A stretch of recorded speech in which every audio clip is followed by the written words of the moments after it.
बिस्मिल्लाहिर्रहमानिर्रहीम। आज लेक्चर 10 है और आज का लेक्चर क्लास इंटर के स्टूडेंट्स के लिए है। आज का लेक्चर क्लास इंटर की फिजिक्स के चैप्टर 11 हीट से कंसर्न करता है। आज का टॉपिक चैप्टर 11 हीट का प्रॉब्लम 11.2 है। तो आइए देखते हैं कि प्रॉब्लम हमसे क्या कह रही है। Problem 11.2. A steel rod has a length of exactly 0.2 centimeters at 30 degrees Celsius. What will be its length at 60 degrees Celsius? इस प्रॉब्लम के अंदर एक स्टील रॉड का बताया गया है कि एक स्टील रॉड है जिसकी लेंथ 30 डिग्री सेल्सियस पर 0.2 सेंटीमीटर है और पूछा जा रहा है कि what will be its length at 60 degree Celsius जब उसको हीट दी जाए और आफ्टर हीटिंग जब उसका टेम्परेचर 60 डिग्री सेल्सियस पर हो तो उस वक्त उसकी लेंथ क्या होगी। बुक के अंदर जो इसका आंसर दिया है वो है 0.20066 सेंटीमीटर। बुक के इस आंसर में एक जीरो की मिस प्रिंटिंग है, उसको आप नोट कर लीजिएगा। आपके पास जो आंसर आएगा वो आएगा 0.2000066 सेंटीमीटर। तो घबराने की बात नहीं और ना ही परेशान होने की जरूरत है। ये मिस्टेक प्रिंटिंग मिस्टेक है इस आंसर के अंदर। आपके पास जो आंसर आएगा वो बिल्कुल एक्यूरेट होगा क्योंकि उसको आप कैलकुलेट करके फिर फाइंड आउट करेंगे। स्टील रॉड और लेंथ ये सारी चीजें कंसर्न कर रही है एक टॉपिक के साथ। अगर आपको याद हो तो हमने थर्मल एक्सपेंशन में लीनियर थर्मल एक्सपेंशन पढ़ा था और लीनियर थर्मल एक्सपेंशन अगर टॉपिक आपका क्लियर है तो ये प्रॉब्लम सॉल्व करना आपके लिए मसला नहीं होगा। हम कोशिश करेंगे कि सिंपल से सिंपल वे में आपको समझा दिया जाए कि स्टील रॉड जिसकी exactly length 0.2 centimetre at 30 degree Celsius बताई गई है और 60 डिग्री सेल्सियस पर आफ्टर हीटिंग उसकी लेंथ फाइंड आउट करने को कहा गया है। So suppose L1 is the length and T1 is the temperature of a steel rod. फर्ज कर लेंगे कि L1 जो है वो लेंथ है और T1 टेम्परेचर है स्टील रॉड का बिफोर हीटिंग, हीट प्रोवाइड करने से पहले, उसको हीट देने से पहले। एंड आफ्टर हीटिंग जब उसको हीट दी गई तो L2 is the length and T2 is the temperature of the steel rod.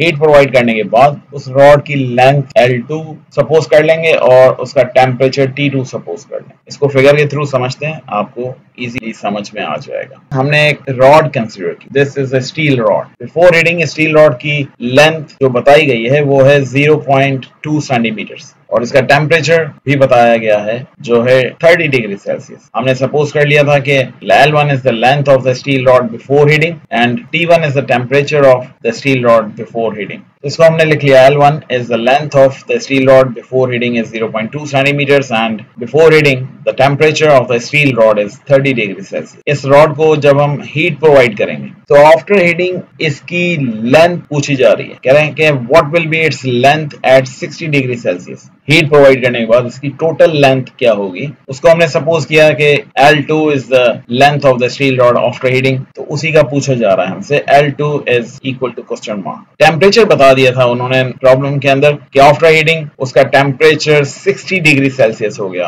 After heating हमने टेम्परेचर T2 कंसीडर किया था तो T2 की वैल्यू हमारे पास आ जाएगी is equal to 60 degree Celsius. अच्छा, यहाँ एक चीज आप नोट कीजिएगा, before heating temperature of steel rod 30 degree Celsius था। आफ्टर हीटिंग स्टील रॉड का टेम्परेचर 60 डिग्री सेल्सियस हो गया तो यहाँ पर चेंज इन टेम्परेचर होगा। चेंज इन टेम्परेचर हम फाइंड कर सकते हैं, अगर हम इस T2 से T1 को माइनस कर दें तो हमें चेंज इन टेम्परेचर मिल जाएगा, right. Delta T is equal to T2 minus T1। Delta T is the change in temperature, T2 is the temperature of the steel rod after heating and T1 is the temperature of steel rod before heating. After heating से minus कर देंगे before heating के temperature को तो हमें change in temperature मिल जाएगा। यहाँ याद रहे कि original length of the rod जो थी वो हमारे पास 0.2 सेंटीमीटर। आफ्टर हीटिंग इसकी लेंथ इंक्रीज हो जाएगी according to linear thermal expansion. वो जो इसकी लेंथ इंक्रीज होगी उसको हम कहेंगे change in length, delta L। पर यहाँ पर एक चीज आपने याद रखनी है कि यहाँ इस प्रॉब्लम के अंदर डेल्टा L फाइंड करने को नहीं कहा जा रहा,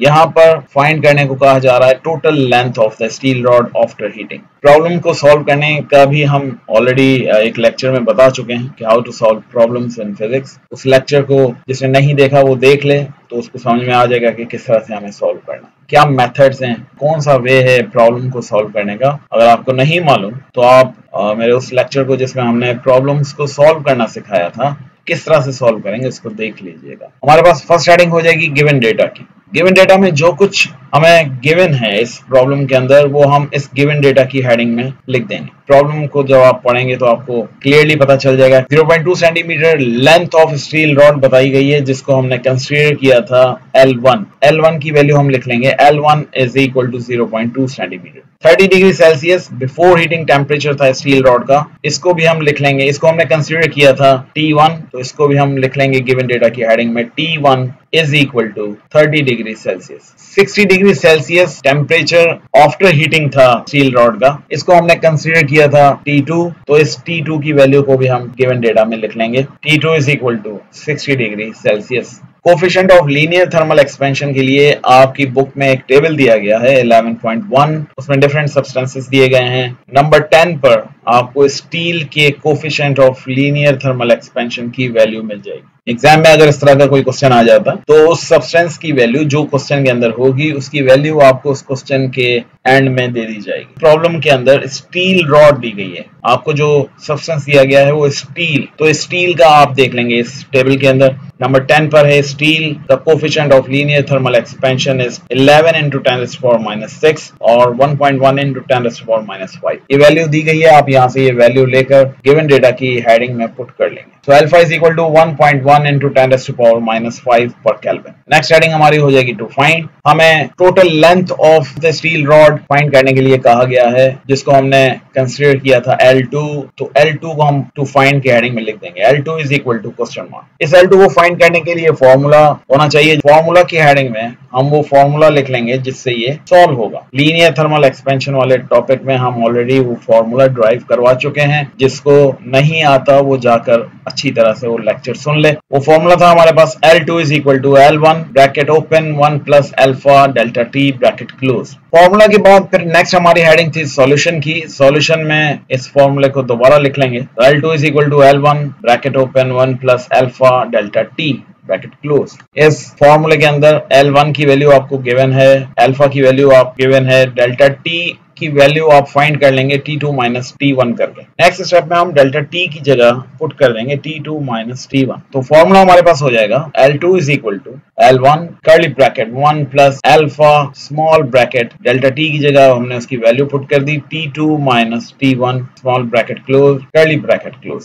नेक्स्ट स्टेप में हम L1 अल्फा T2 और T1 की वैल्यूज पुट कर देंगे। तो हमारे पास इसकी शेप कुछ इस तरह से आ जाएगी, L2 is equal to 0.2, L1 की वैल्यू पुट की हमने ब्रैकेट 1 फॉर्मूले का प्लस अल्फा की वैल्यू पुट की 1.1 into 10⁻⁵। उसके बाद फिर हमने T2 की वैल्यू पुट की दैट इज 60 माइनस T1 की वैल्यू 30 थी, उसको पुट किया 30। अब पहले ब्रैकेट्स को सॉल्व करना है, तो ब्रैकेट्स में भी पहले स्मॉल ब्रैकेट्स हैं, पहले उसको सॉल्व करेंगे। 60 माइनस 30 इज इक्वल टू 30 आ जाएगा।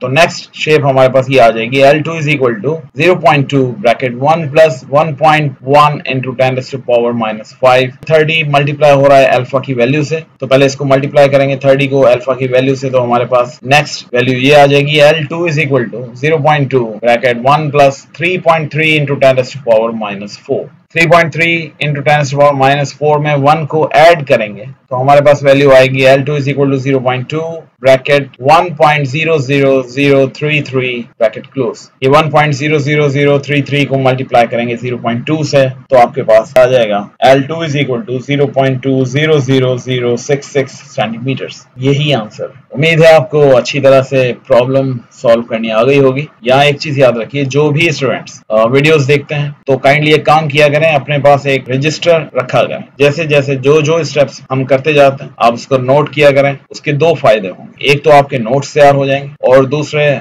आपके कॉन्सेप्ट्स क्लियर हो जाएंगे। तो अपने साथ एक रजिस्टर और एक पेन रखा करें और साथ साथ वीडियो देखते रहा करें और उसको नोट करते रहा करें। So we'll meet again in the next lecture very soon. Allah